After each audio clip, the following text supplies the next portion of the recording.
हम लोग पहले स्टेटमेंट लिखेंगे, फिर स्टेटमेंट समझेंगे, फिर हम लोग एक एक एग्जाम्पल्स करेंगे, ठीक है? Okay, so let's go ahead. So extreme value theorem.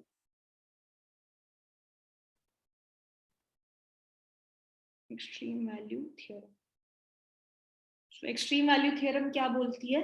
It says if f, a function f is a continuous function,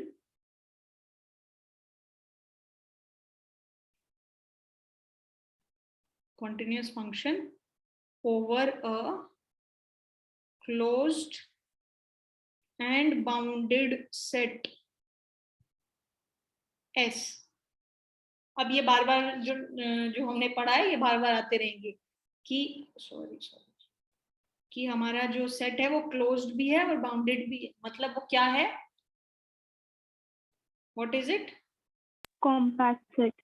सो ये कॉम्पैक्ट सेट है. तो हमारा जो सेट है वो कॉम्पैक्ट क्लोज्ड भी है और बाउंडेड भी है, ठीक है?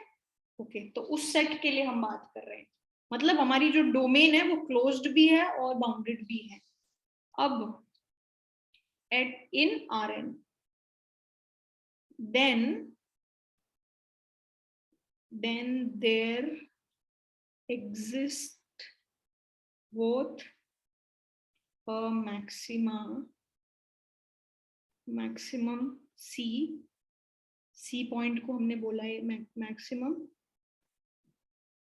and a minimum point. Minimum point D equals to D1, D2 up to Dn in S. मतलब अगर आपका एक जो फंक्शन है, it's a continuous function and it is defined over a compact set, so it is definitely sure, so there will always exist a maxima point C and a minima point D. एक maximum होगा ही होगा और एक minimum होगा ही होगा. मतलब there exist, ये जो साइन देयर एग्जिस्ट, ये जो साइन है ना, इसको बोलते हैं देयर एग्जिस्ट. इसको बोलते हैं देयर एग्जिस्ट. मतलब एक ऐसा पॉइंट एग्जिस्ट करता है. There exist C and D in S such that your function is taking maximum value at C and it is taking minimum value at D, and because C is the maximum point and D is the minimum point, तो ये वाला जो function का maximum minimum हमने बता दिया. सो ये वाली जो कंडीशन है, it will hold for all x in S, ठीक है? सो ये जो थ्योरम है ये कहती है कि अगर आपका एक फंक्शन है जो कि कॉन्टिन्यूअस फंक्शन है, ठीक है, and it is defined over a closed end bounded set, मतलब सारे बाउंड्री पॉइंट्स भी हैं और ऐसा अनबाउंडेड भी नहीं है कि x greater then 0, y greater then 0, ठीक है? इस तरीके की सिचुएशन नहीं है.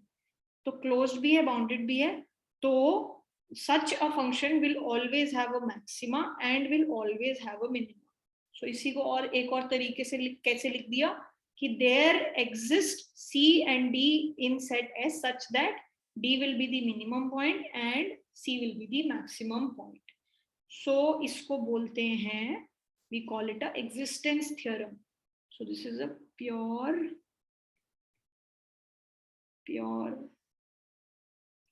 existence theorem. चलो इसका ना बहुत ही एक अच्छा सा एग्जाम्पल है. मैंने आपको बोल दिया, मान लो मेरा फंक्शन जो है एफ एक्स कॉमा वाई जो है, ठीक है, मैंने बोल दिया this is x plus y, ठीक है, और मैंने जो मेरी डोमेन थी उसको बोल दिया x greater than equal to 0 and y greater than equal to 0, ठीक है. अब मैंने पूछा कि please tell me what is the maximum value of this function. Can you tell me? And infinity is not the answer because infinity is an abstract concept which means nothing. So please tell me what is the maximum value of this function.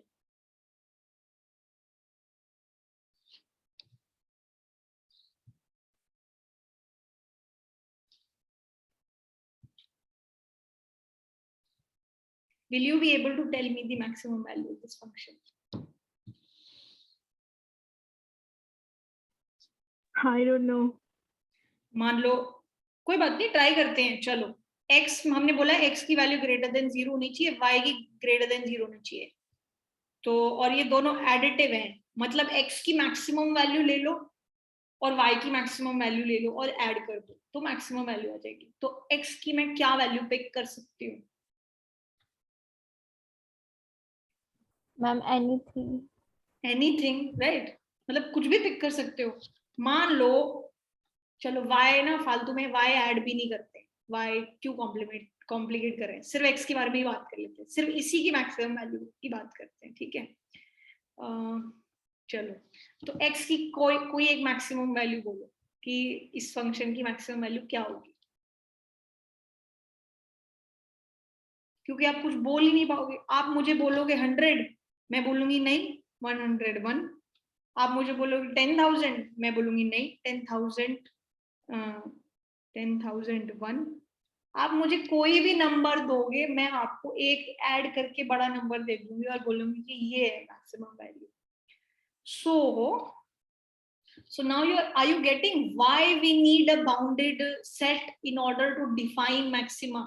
मान लो यहाँ पे x greater than equal to 0 है, एक तरफ तो bound है, दूसरी तरफ तो वो कुछ भी वैल्यू ले सकती है. अब मैंने एक अपर बाउंड भी लगा दिया, मैंने बोल दिया x is less than equal to 100. Now can you tell me what is the maximum value of this function?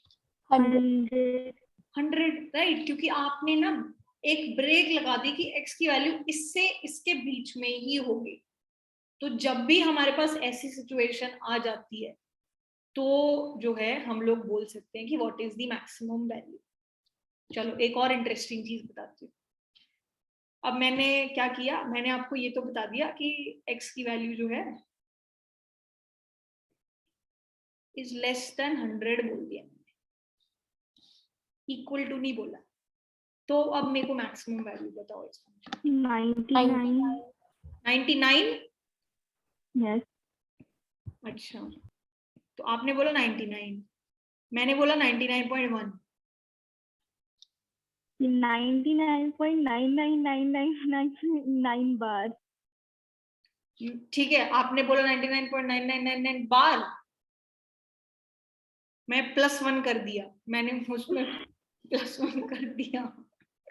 मतलब बेसिकली यू आर अंडरस्टैंडिंग ना कि अब ये यहाँ पे आप समझ रहे हो कि क्लोज्ड होना क्यों जरूरी है. Yes ma'am. राइट, क्योंकि ओपन में क्या रहता है कि आपने मुझे बोला x इक्वल्स टू x0.